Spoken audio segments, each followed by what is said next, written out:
ہمارے معاشرے میں اکثر گھروں کے ٹوٹنے کی ایک وجہ عورت کا مرد کے سامنے زبان چلانا بھی ہے۔ السلام علیکم جی، میں ارسلان چودھری، اور آج کی اس ویڈیو میں ایک بات کلیئر کر دوں کہ میں کسی کو بھی غلط یا کسی کو بھی صحیح ثابت کرنے کی کوشش نہیں کر رہا۔ نہ میں کسی کو غلط کہوں گا، نہ میں کسی کو صحیح کہوں گا۔ نہ ہی یہ بات تمام عورتوں کے اوپر لاگو ہوتی ہے، اور نہ ہی یہ بات مردوں کو صحیح ثابت کرنے کے لیے میں کرنے جا رہا ہوں۔ تو یہ بات آپ کلیئر کر لیں کہ میں کسی کو غلط یا صحیح ثابت کرنے کی بات نہیں کر رہا۔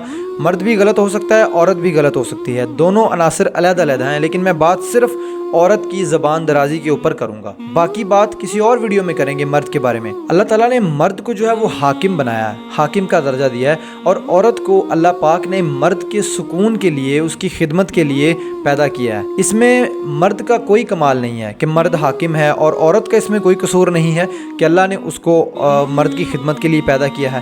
دونوں کا کوئی کمال یا کوئی قصور نہیں ہے، یہ اللہ پاک کی مرضی ہے۔ اس نے انسان کو پیدا کیا، مرد کو بھی اور مرد سے عورت کو بھی، تو یہ اس رب کی مرضی ہے۔ اس نے جیسے مرضی تفریق کیا ہے، بے شک اس کے ہر فیصلے میں، ہر معاملے میں وہ بہتر جانتا ہے، اور بہتری ہی ہوتی ہے۔ جہاں مرد کو حاکم بنایا ہے، وہیں پہ اللہ تعالیٰ نے عورت کو بہت سارے حقوق دے رکھے ہیں، جن کو پورا کرنے کا اس کا جو خاوند ہے، جو مرد ہے، وہ ان کو پورا کرنے کا پابند ہے۔ جب ایک وہ بیٹی کنواری ہوتی ہے تو اس کا باپ اس کے حقوق پورا کرنے کا پابند ہے، اس کا بھائی اس کے حقوق پورے کرنے کا پابند ہے، اور اس کے بعد اس کا شوہر اس کے حقوق پورے کرنے کا پابند ہے۔ لیکن پھر بھی کچھ عورتیں کہیں کہ ہمیں ہمارے حقوق نہیں ملتے، تو یہ ایک فتنہ ہے، بس میں اور اس کو کچھ نہیں کہوں گا، یہ جسٹ ایک فتنہ ہے۔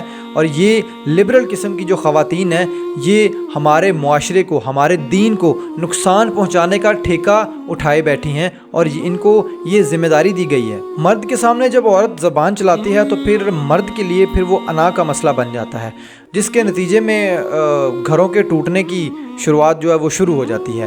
لیکن بات صرف یہ ہے کہ مرد اس طرح کی جنگ ہے جس کو ایک عورت اپنے پیار سے، محبت سے، خلوص سے، وفا کے ساتھ جیت سکتی ہے۔ اگر وہ یہ کہے گی کہ میں مرد کی آنکھوں میں آنکھیں ڈال کے بات کروں اور میں اس کے سامنے بدتمیزی کروں، زبان چلاؤں، تو پھر مرد یہ بات برداشت نہیں کرتا۔ جب ایک عورت مرد کی آنکھوں میں آنکھیں ڈال کے بدتمیزی سے بات کرتی ہے، تو پہلی بات تو اللہ نے اس چیز کی اجازت نہیں دی، اور دوسری بات مرد سے یہ بات برداشت نہیں ہوتی، اور مرد کا دل چاہتا ہے کہ اس عورت کی وہی آنکھیں نکال کے اس کے ساتھ گوٹیاں کھیلے۔ لیکن بات صرف اتنی سی ہے کہ عورت ایک نازک، ایک خوبصورت چیز ہے۔ میں اسے چیز اس لیے کہہ رہا ہوں کہ اس میں تشبیہ دے رہا ہوں کسی ایسی چیز کے ساتھ جو نرم ہوتی ہے، جو خوبصورت ہوتی ہے۔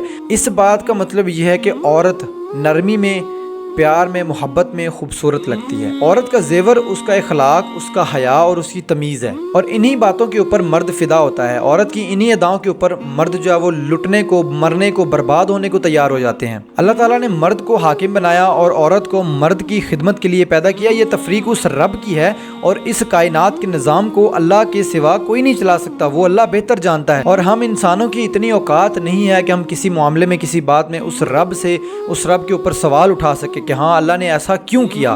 ہم اس قابل نہیں ہیں۔ اینڈ میں صرف یہ کہنا چاہوں گا کہ جب عورت کی زبان چلتی ہے تو پھر مرد کا ہاتھ اٹھ جاتا ہے، اور جب مرد کا ہاتھ اٹھتا ہے تو پھر گھر ٹوٹ جاتا ہے۔